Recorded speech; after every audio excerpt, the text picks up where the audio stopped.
Salut la famille, j'espère que vous allez bien. Moi, ça va. Alors, je me nomme Destinée. Je vous souhaite encore la bienvenue sur ma chaîne Royauté du Cœur.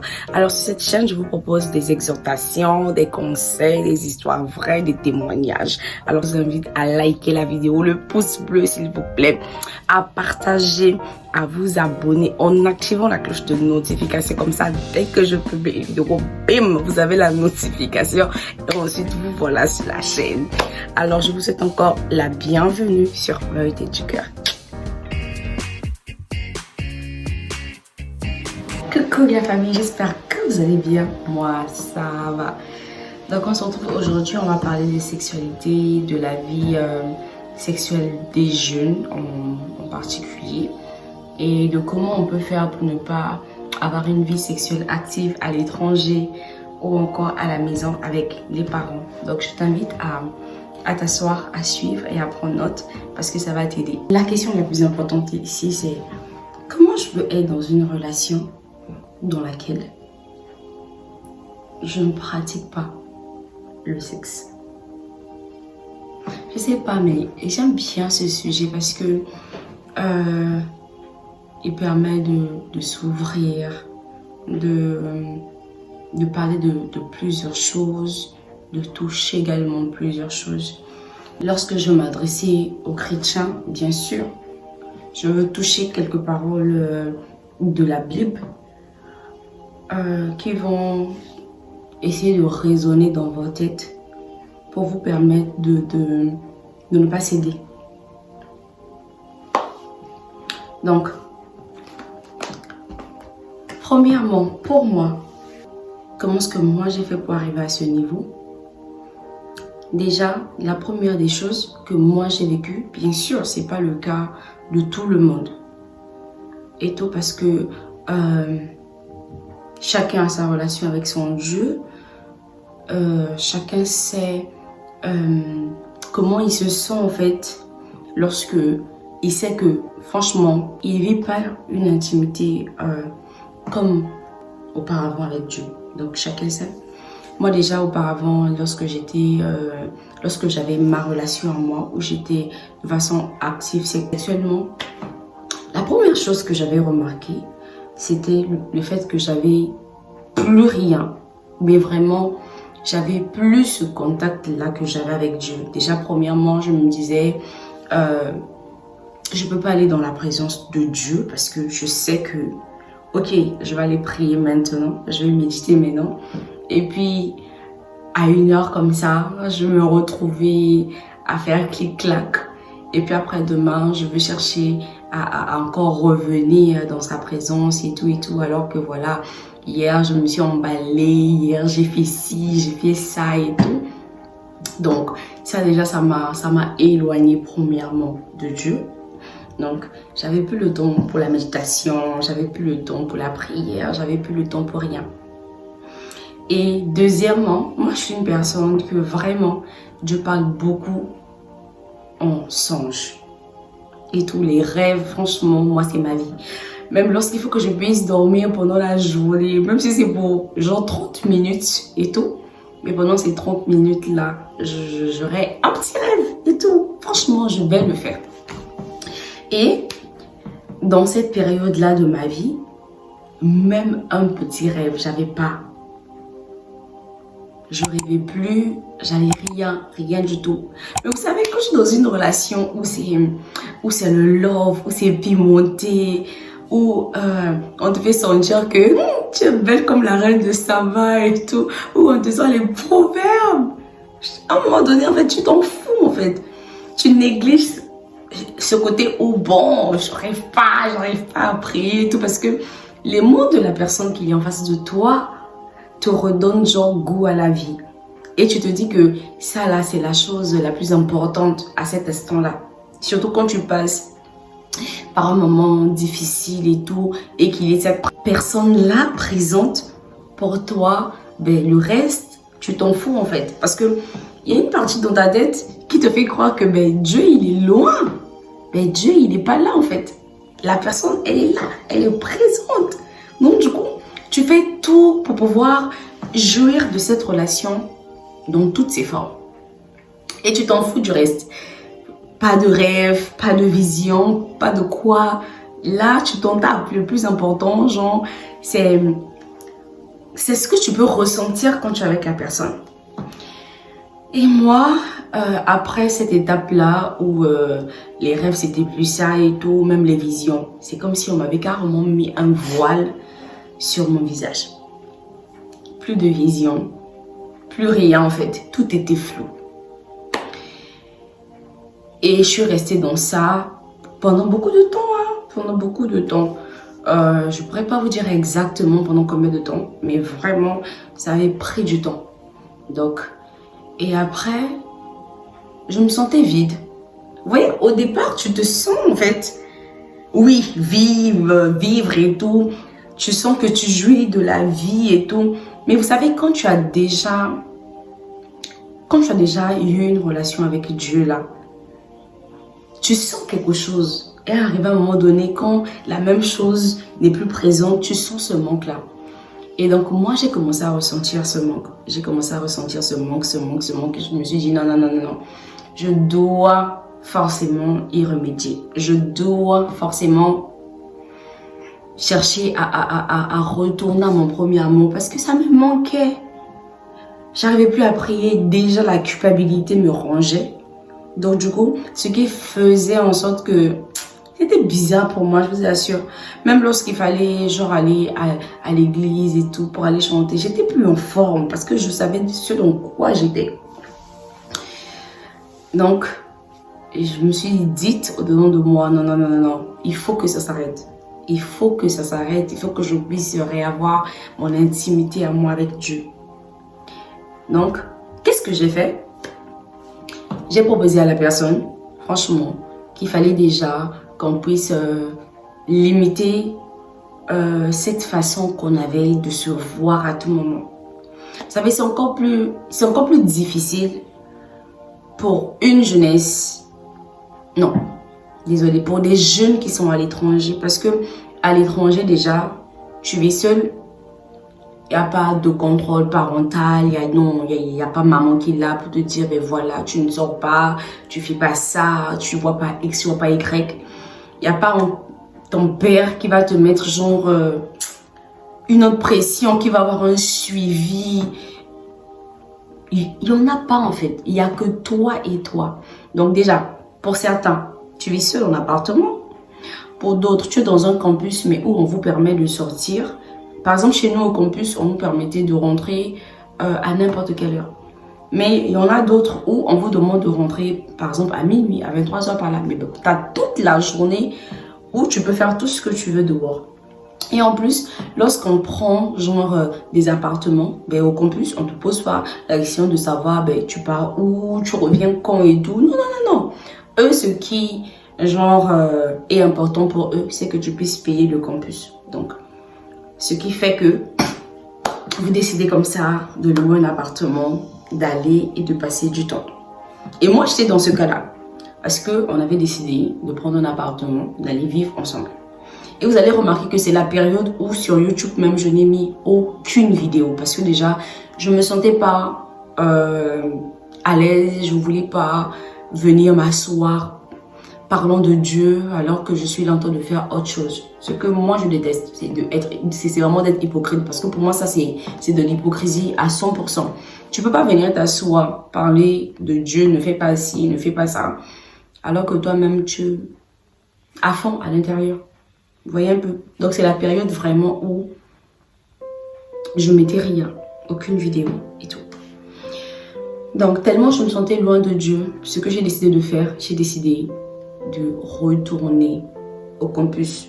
J'ai proposé à cette personne-là que nous puissions retourner au campus. Parce qu'au moins au campus, genre, une fille habite avec une fille et un garçon. Elle partage sa chambre avec un garçon. Il n'a pas déjà... En fait, ce fait de se voir à tout moment, ça devient limité.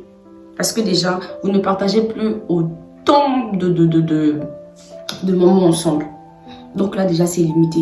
Et moi, déjà, ça m'aidait parce que, premièrement, j'avais en face de moi une personne qui me plaisait à 100%, qui m'attirait. à 100%. Donc du coup, cette personne avait tout pour me plaire. Et devant cette personne, j'arrivais pas à me contenir. J'arrivais pas à me retenir. Tout ce que je voulais, c'est l'attraper, voilà, le manger et tout, le je fais beaucoup de bisous et tout. Et pour essayer de me canaliser, j'avais besoin qu'on retourne au campus. Donc déjà, premièrement, lorsque tu as en face de toi une personne qui est genre ton genre à 100%, qui te plaît, qui a tout pour plaire, déjà ce qu'il faut faire pour éviter une sexualité genre active avec la personne, il faut essayer de mettre des limites, de prendre des distances. Avec ce genre de personne, le fait même d'être debout, de se regarder, ça réveille beaucoup de choses. Et après, on a du mal à se contrôler. Donc, lorsque tu as en face de toi ce genre de personnes et tout, ouais, c'est vrai, vous allez vous voir et tout, mais cherchez des endroits qui sont vraiment publics. Où vraiment, on ne peut pas arriver au point où on se déshabille et on fait clic-clac comme on veut. Non, c'est vraiment pas possible. Et avec ce genre de personnes, vraiment, évitez à 100% d'aller dans des endroits où vous n'êtes que deux. Non, on va prendre un appartement. Non, on va se retrouver dans une chambre d'hôtel. On va se retrouver dans un motel. Non, c'est à éviter. Parce que ça va être difficile pour toi de te retrouver avec cette personne dans un endroit où vous êtes genre qu'à deux. Et te dire que non, je pourrais le faire, ainsi de suite. Non, là, ça va vraiment, vraiment, vraiment être difficile. Et il y a aussi un point. Il y a des personnes et tout qui ont vraiment, vraiment, vraiment, vraiment, vraiment du mal elles-mêmes à se retenir. Que la personne te plaise ou pas, mais du moment où tu sais que tu es en relation, le stress de la vie même te demande à le faire pour déstresser, oui. Faire l'amour, ça déstresse, oui, parce que pendant qu'on fait l'amour, on libère une hormone. Et lorsqu'on libère cette hormone-là, elle nous fait beaucoup de bien. Donc, du coup, là aussi, il y a un moyen pour pouvoir, genre, détourner ça. Il y a un moyen.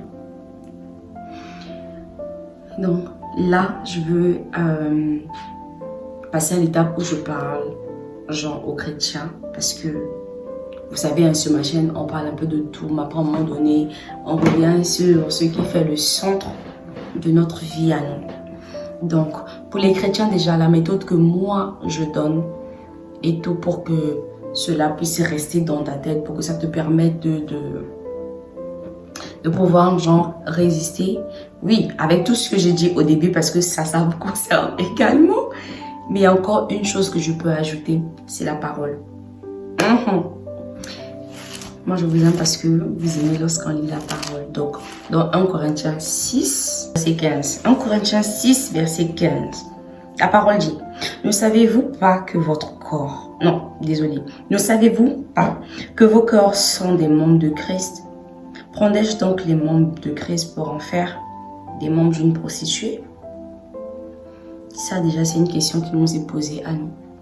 Déjà, là, ça te fait comprendre que ton corps est un membre, en fait, du Seigneur. Et si ton corps est un membre du Seigneur, ben, il y a des mélanges que tu ne peux pas effectuer. Il y a des mélanges que il t'est vraiment impossible de faire. Parce que lorsque tu fais ce mélange-là, c'est comme si... C'est pas comme si tu souillais ce membre de Christ-là. Et oui, que nous dit Galates 2:20? C'est plus nous qui vivons, mais c'est Christ qui vit dedans de nous. Donc, lorsque tu veux te mettre dans cette position-là, où tu vas aller faire clic-clac avec ton amoureux, mais c'est Christ que tu embarques également dans ça. Parce qu'il habite en toi. Et tu vois ce que ça donne? Imagine un peu, s'il faut que tu aies fait l'amour, et puis que ton père soit là présent, tu vois que ça fait bizarre. Oui, ça fait bizarre. Mais là, en fait, c'est plus pire encore parce que c'est pas que ton père. Le Saint-Esprit est là et Christ qui habite en toi est là. Donc, ça te donne pas, en fait, ça bouge dans ta tête, ça te donne un déclic. Et du coup, ben, pour une personne normale, mais tu vas faire quoi? Tu vas arrêter, tu vas stopper. 1 Corinthiens 6, le verset 19. Ne savez-vous pas que votre corps est le temple du Saint-Esprit? Donc, déjà là, mon corps, le Saint-Esprit habite dans mon corps. Le Saint-Esprit, en fait, il est là à l'intérieur. Donc, tellement il est à l'intérieur, genre, il est au courant de tout.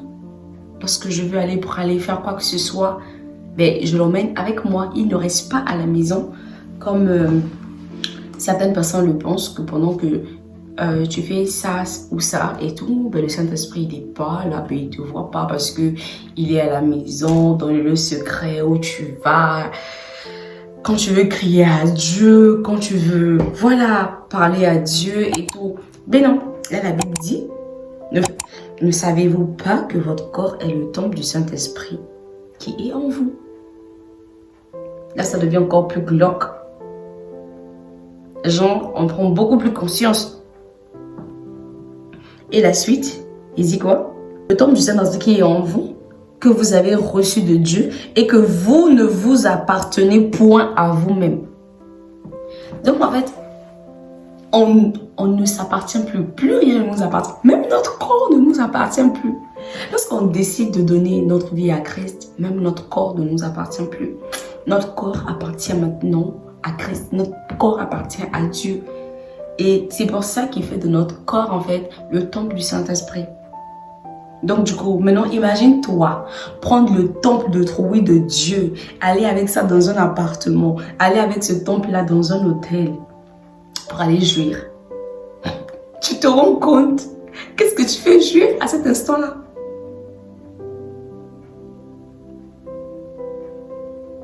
C'est grave en fait. C'est grave. C'est grave. Vous voyez? Donc, rien qu'en lisant ces versets, quand tu te dis que ben, mon corps appartient à Christ, mon corps ne m'appartient plus, il y a des choses que tu n'arrives plus à faire. Et puis attendez, on va repartir dans Romains 12, dit quoi? Je vous exhorte, non, Romains 12, le verset 1. Je vous exhorte donc, frères, par la compassion de Dieu, à offrir vos corps comme un sacrifice vivant, saint, agréable à Dieu, ce qui sera de votre part un culte agréable. Je vous exhorte donc, frères, par les compassions de Dieu, à offrir vos corps comme un sacrifice vivant. Et on dit que ça là, c'est le seul culte qui est agréable à Dieu. Voyez à quel point en fait notre corps a de la valeur, à quel point notre corps a de l'importance. Parce que tu te regardes, tu te dis, ben, je peux faire de mon corps ce que je veux, ben, je m'en fous. Non. Le seul péché que tu fais, où tu pèches contre toi-même, tu pèches contre ton corps et tu pèches contre Dieu là, c'est lorsque tu t'en vas pour aller genre coucher avec quelqu'un quoi.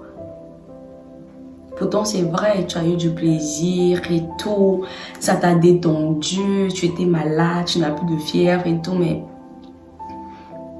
là, c'est le temple de Christ que tu détruis. Et là, tu n'as pas offert ton corps en sacrifice à Dieu. Et tu n'as pas donné en fait un culte agréable à Dieu. Je me rappelle, il y a une fois, une de mes amies, elle était genre, elle avait de la fièvre, elle était malade et tout. Ça n'allait pas, elle venait même pas au cours. Et donc, avec tout le stress qu'on subit ici en Russie et tout, elle avait décidé comme ça de faire signe à son petit ami en lui disant de venir lui rendre visite parce que ça n'allait pas et tout. Donc, quand le gars arrive, ils ont passé du temps ensemble et tout. Moi, quand j'appelle la fille, je l'appelle, allô, ah, comment tu vas et tout. Et la fièvre, est-ce que c'est passé? Elle me dit, ah, je suis guérie. Ah, j'ai dit, toi, là, on a acheté les médicaments. Depuis là, ça fait des jours, ça va pas. Mais du coup, comme ça, là, tu guéris. Elle me dit, oui, elle est guérie parce que Jean, elle est avec son gars et il a tellement fait des choses que ça l'a guéri. C'est vrai, ça détend. C'est vrai, ça fait du bien parce qu'on libère les hormones. on libère la dopamine, l'oxytocine et tout. Et tout ça, ça permet de déstresser, ça enlève, ça guérit, ça enlève certaines maladies et tout et tout. Mais il y a un cadre dans lequel on est censé le faire. Mais tant qu'on n'est pas dans ce cadre-là et tout, c'est vrai que ça nous fait du bien. Mais derrière, on n'offre pas en fait un culte agréable à Dieu. Derrière, on détruit ce temple-là qui est le temple du Saint-Esprit. Derrière, le Saint-Esprit, il est attristé. Derrière, en fait, il y a beaucoup de choses qu'on perd. Et le plus grave, le pire dans ça, c'est que derrière, en fait, on a ouvert une porte qui donne accès aux esprits maléfiques. Et là, en fait, lui, il rentre. Vous savez que la Bible dit que le diable, lui, il rôde hein, comme un lion rougissant. Pendant que lui, il rôde, il rentre dans ta vie en tant qu'un lion, il déchire. Ce qu'il y a déchiré, ce qu'il y a dévoré, là, il rentre parce que la barrière a été ouverte. Ce qui a été scellé a été décellé. Donc lui, il a la possibilité, là, il rentre, il fait tout. Et là, il n'y a pas exemple que Dieu il va agir et tout. Non. Dans Ésaïe, on dit quoi? Que le péché crée une barrière entre nous et Dieu. Donc, lorsque tu fais ça, Dieu, il est juste. C'est toi qui as ouvert ta porte. C'est toi qui as fait entrer le diable qui vient détruire ce qu'il y a à détruire et tout. Il n'y aura plus rien. C'est pour ça que moi, au départ, je vous expliquais mon histoire. Au départ, moi, il n'y avait plus rien en fait. Plus de rêve, plus de vision, plus rien du tout, plus de vie. Rien du tout. Et Seigneur, et la manière que je partais au rattrapage. Et... Hein? Non, je vous assure. Tu vois, tu pars composer, tu tombes sur ton exercice, tu as le diagnostic, tu as tout, mais quand tu réponds, on ne te valide pas. Quand tu vas voir le prof, il te dit non, c'était pas assez. Et ce qui m'avait énervé dans tout ça, c'est que, imaginez, pendant mon examen, je suis partie au 3e tour. Hein, et j'ai eu le même genre, le même billet, ça s'en hausse, j'ai eu la même variante, le même exercice, des mêmes questionnaires. Et la 3e fois, lorsque j'ai répondu de la même façon que je répondais, hein, les premières fois, mais juste là, j'avais déjà remis ma vie en ordre avec Dieu. Là, j'ai validé. Alors que les premières fois, les 2e fois, tellement, j'étais en fait dans mon péché mignon que j'aimais bien parce que je passais du bon temps. Mais j'arrivais pas à valider. Et là, le diable, il avait fait quoi? Il est rentré, mais il dévorait ma réussite comme ça. Et il y a autre chose encore. Vous voyez? Donc, ça crée vraiment beaucoup de choses. Et du coup, ça, c'est ce qui n'est pas bon pour nous en fait. Parce que lorsque le diable il rentre dans ta vie comme ça et il a cette possibilité de pouvoir tout dévorer, de pouvoir tout détruire, c'est toi qui perds. C'est toi qui perds. Parce que Dieu il est juste. Même quand il va essayer de dire à Satan, Satan tu arrêtes. Allez lire l'histoire de Job. Lorsque Satan même a dit que non, c'est parce que tu as tout donné à Job. Ça, c'est Job qui était juste et intègre. Que sur la terre, là, il n'y a pas eu un homme qui était bon comme Job. Mais Satan est quand même parti dire non, c'est parce qu'il a tout. Maintenant, toi qui as péché, Satan va dire quoi? Satan va seulement dire qu'au Seigneur, il faut laisser. L'enfant là, avant-hier, l'enfant là, le premier, ce même enfant, il allait coucher avec un homme. Il a fait du n'importe quoi. Maintenant, pourquoi moi, je ne veux pas rentrer? Cet enfant là a péché contre son corps. Cet enfant-là a détruit ton temple. Cet enfant-là a péché contre toi et contre elle-même. Contre lui-même. Donc, du coup, moi, je n'ai rien à faire. Je détruis, j'arrache ce que je dois arracher. Donc, du coup, ça, franchement, si ça résonne, genre, dans ta tête, tu vas te rendre compte que c'est pas la peine, en fait. C'est pas la peine de le faire. C'est bien beau, il y a du plaisir, on aime bien, c'est fantastique et tout. Mais c'est vraiment pas la peine. Parce que derrière, on perd beaucoup plus. Et surtout, n'oubliez pas qu'on forme beaucoup de liens. Il y a des choses qu'on récupère, il y a des choses qu'on perd également. Vous voyez? Donc, c'est vraiment beaucoup de choses. Donc, Romains 8, le verset 5, la Bible dit: ceux en effet qui vivent selon la chair s'affectionnent aux choses de la chair, tandis que ceux qui vivent selon l'esprit s'affectionnent aux choses de l'esprit. Verset 6, la Bible dit: et l'affection de la chair, c'est la mort, tandis que l'affection de l'esprit, c'est la vie et la paix. L'affection de la chair, c'est la mort. Et ça rentre dans la chair. Oui, ça rentre dans la chair. Parce que oui, dans l'affection de la chair, on va parler de...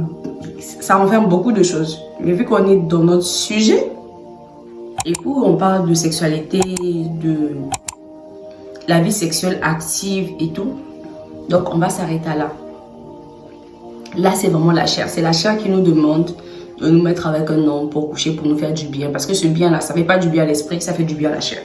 Même dans le cadre genre du mariage où on libère les hormones, mais les hormones qui sont libérées, ce ne sont pas les hormones qui vont faire croître l'esprit. Non, non, non, non, non. C'est toujours pour le plaisir de la chair. Mais là-bas seulement, vu que c'est dans un bon cadre et tout, le diable n'a plus accès. Le dévoreur n'a plus accès à ta vie pour venir dévorer, pour venir arracher, pour venir faire quoi que ce soit. Non. Là-bas, c'est béni et tout, c'est bien. Mais il a juste accès lorsqu'on le fait pendant qu'on n'est pas marié. Et là, c'est la chair qui en bénéficie en fait. L'esprit ne bénéficie en rien. Alors que pendant qu'on n'est pas encore marié et tout, ce à quoi on doit se donner de façon, je cherche le mot, de façon paisible, de façon genre, voilà. C'est normalement s'affectionner aux choses de l'esprit. Donc, passer du temps dans la méditation, dans la prière, dans l'exhortation, dans les partages bibliques, dans l'adoration. Vous voyez, tout ce qui fait, genre, tout ce qui te ramène proche de Dieu, tout ce qui te permet d'avoir, genre, cette intimité avec Dieu là. Ça là, ce sont des choses de l'esprit. Maintenant, tout ce qui t'emmène loin, qui te font plaisir à toi, par exemple, manger, boire, sortir et tout, bien s'habiller et tout. Ça, c'est la chair qui demande ça. L'esprit, pour qu'il puisse se développer, pour qu'il puisse croître, pour qu'il puisse atteindre le niveau où tu es revêtu de puissance, mais il y a autre chose. Il y a la vie de jeûne. Vous allez vous rendre compte que dans Luc, je pense 4, après que Jésus soit sorti du désert et tout, la Bible dit qu'il est revêtu de la puissance du Saint-Esprit. Vous voyez, parce qu'il a fait quoi? Il allait jeûner pendant 40 jours. Il a été tenté, ça n'a pas marché. Donc, en sortant de là, il a été revêtu de la puissance de l'Esprit. Donc, plus tu fais des choses qui s'affectionnent à l'esprit, qui font en sorte que la vie chrétienne, la vie que tu as avec Dieu puisse se développer, puisse mûrir, ça, ce sont des choses de l'esprit. Mais tout ce qui est attrait avec toi, ton manger, la beauté et tout, moi-même, se maquiller comme ça, faire ça et ça et ça, ça, c'est la chair. L'esprit n'a rien à voir avec ça, en fait. Ça, c'est la chair. Donc, plus tu t'affectionnes à ces choses-là et que tu délaisses les choses de l'esprit, mais ce qui arrive, c'est ça. Je prends Pierre 4, à partir du verset 1 jusqu'au verset 2. Ainsi donc, Christ ayant souffert dans la chair, vous a aussi armé, vous, de la même pensée.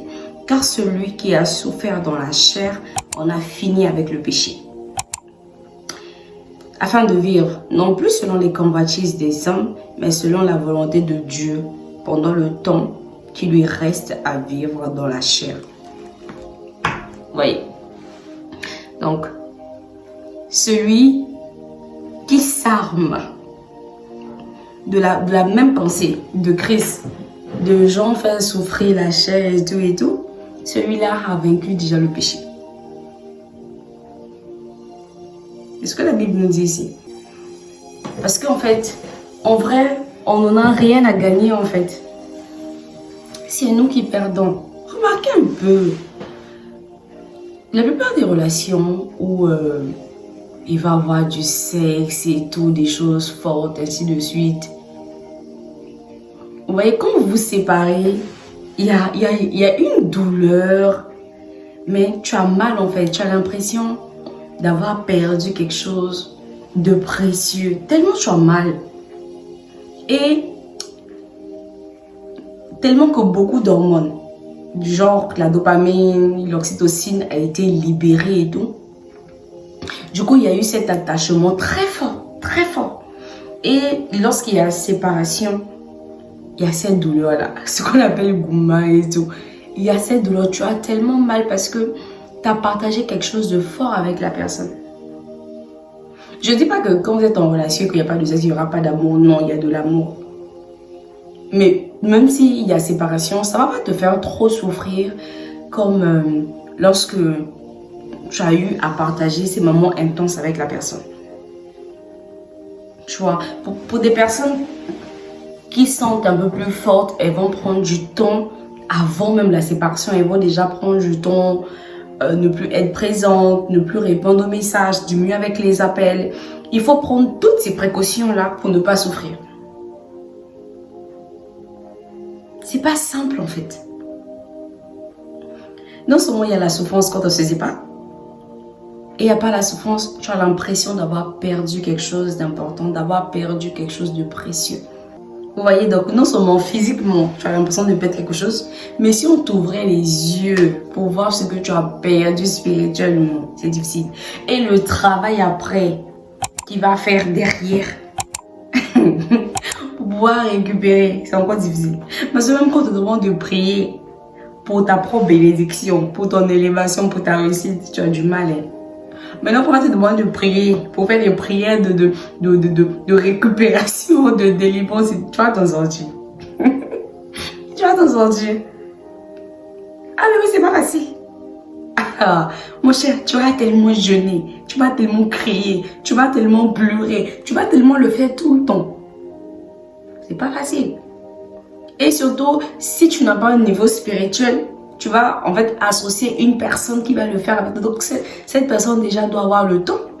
Parce que ça va être un temps où la personne va se consacrer pour pouvoir faire ce combat avec toi, pour être dans la prière, pour la récupération, pour la restauration. Pourquoi? Mais c'est beaucoup de travail qu'il y a derrière. Avec notre monde aujourd'hui où rien ne se fait pour rien là. Mon cher, c'est déjà la force même. C'est pas mieux, tu vas laisser, tu vas arrêter en même temps. Hein? Donc, voilà un peu. Et dans Matthieu 6, bon, c'est vrai que d'autres personnes utilisent cette parole-là pour faire allusion à autre chose. Mais moi, j'aime bien me la mettre en tête pour me rappeler également que, oh, dessiner le parcours encore. Le parcours encore là. Hein? La ligne d'arrivée encore loin. Donc du coup, tu dois encore rester concentré. Matthieu 7, le verset 6. Laissez-moi retrouver. Je suis dans Matthieu 15, Matthieu 7, le verset 6. Ok, j'y suis. Matthieu 7, 6. La Bible dit: ne donnez pas les choses saintes aux chiens. Et ne jetez pas vos perles devant les pourceaux, de peur qu'ils ne les foulent aux pieds, ne se retournent et ne vous déchirent. Ouais, d'autres personnes disent que oui, on parle de la parole, qu'il ne faut pas donner aux incrédules, ainsi de suite. Mais moi, je me sers du verset là pour dire, la chose la plus sainte que tu as, c'est ton corps. Parce que c'est le temple du Saint-Esprit. Ton corps, c'est quelque chose de très saint. C'est le temple, la Bible dit que ton corps est le temple du Saint-Esprit. On l'a lu là dans 1 Corinthiens 6. On l'a lu au verset 19.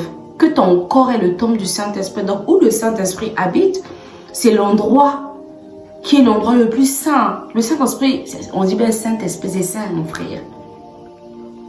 Et donc là devant on dit que c'est plus toi qui vis, mais c'est Christ qui vit en toi. Donc là où Christ habite, Christ qui était saint, sans péché, sans défaut, sans foi.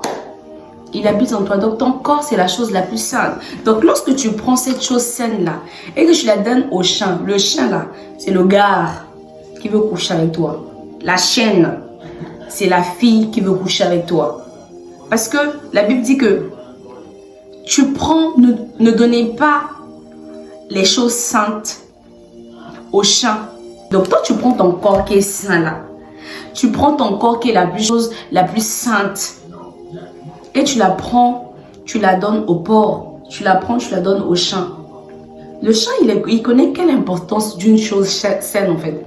Même si tu prends genre un gobelet propre et tout, tu donnes un chien, mais il va prendre, après il va le mettre à même le sol. Même son assiette où il mange, le chien finit de manger, il prend son assiette, après il peut même balancer avec ses pattes. Donc combien de fois ton corps à toi que tu prends, que tu vas donner à quelqu'un qui n'a absolument rien à faire avec la chose que toi tu prends pour la chose sainte, il va juste la détruire parce qu'il n'en a rien à foutre.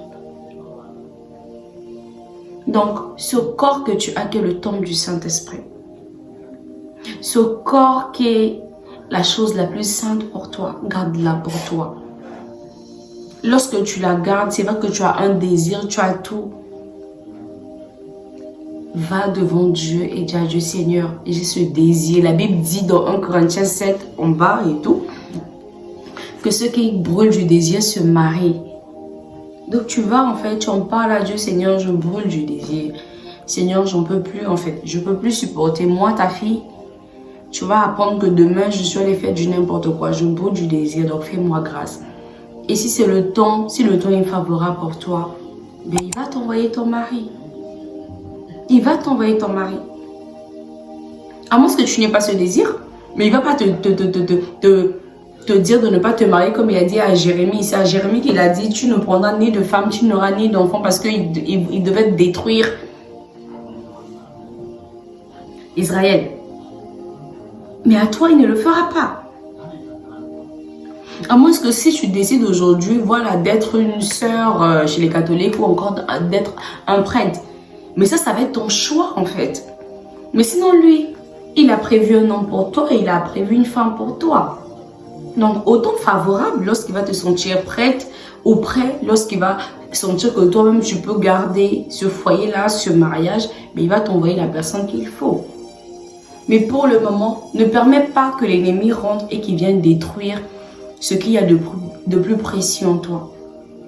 Rien que parce que tu vas en fait faire entrer la sexualité dans ton mariage. Il y a des choses, tu peux te marier avec la personne. Mais ce qui va arriver devant, les problèmes qu'il y aura à l'intérieur du couple. Comment tu vas aller vers Dieu pour dire non Seigneur, agis et tout? Tu vas dire quoi? Ah Seigneur, j'ai eu ma relation où je forniquais et tout. Maintenant on a des problèmes, agis. Tu vas commencer par pleurer, par supplier, par faire des choses. Alors que lorsque tu étais dans une relation où tu es resté là, consacré à Dieu, et quand tu te mets, quand il y a un problème, tu dis non Seigneur. Dans cette relation, moi je n'ai pas fait ci, je n'ai pas fait ça. Alors souviens-toi de cela. Alors agis. Vous voyez un peu? Donc, c'est un peu ça. Et si vraiment les hormones sont en excès et tout, vous savez, les lois, les règles de la nature n'ont aucun impact en fait devant Dieu. Dieu là, il est au-dessus de tout ça, c'est lui qui nous a créés. Donc si tu sens que j'arrive pas et tout, fais taire. Il y a moyen de faire taire. Fais taire. Ne pense plus à ça.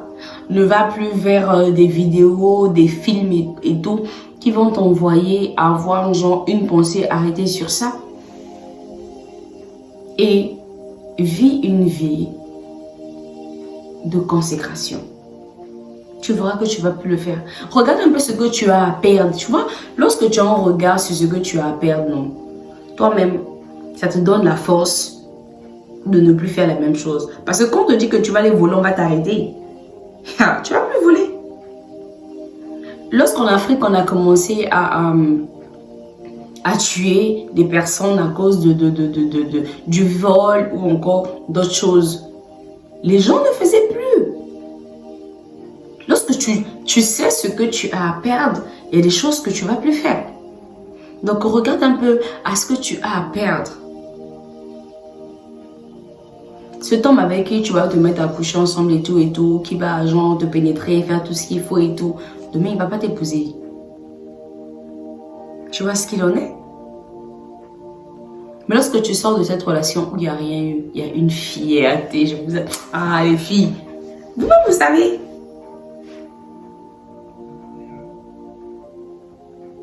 Donc du coup, vis ta vie de consécration et évite.